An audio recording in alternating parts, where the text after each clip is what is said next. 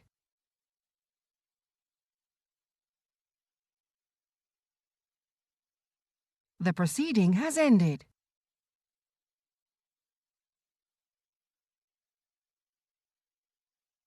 The proceeding has ended.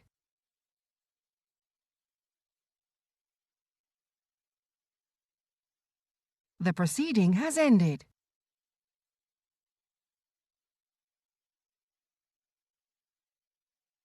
The proceeding has ended.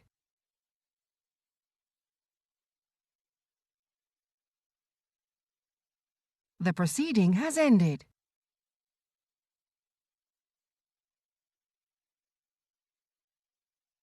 The proceeding has ended.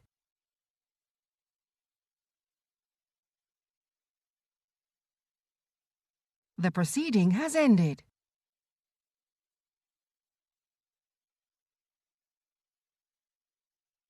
The proceeding has ended.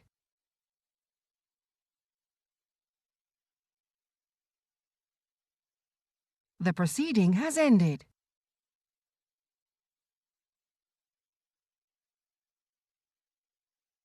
The proceeding has ended.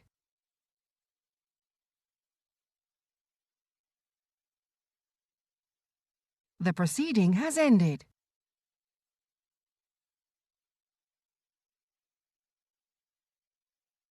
The proceeding has ended.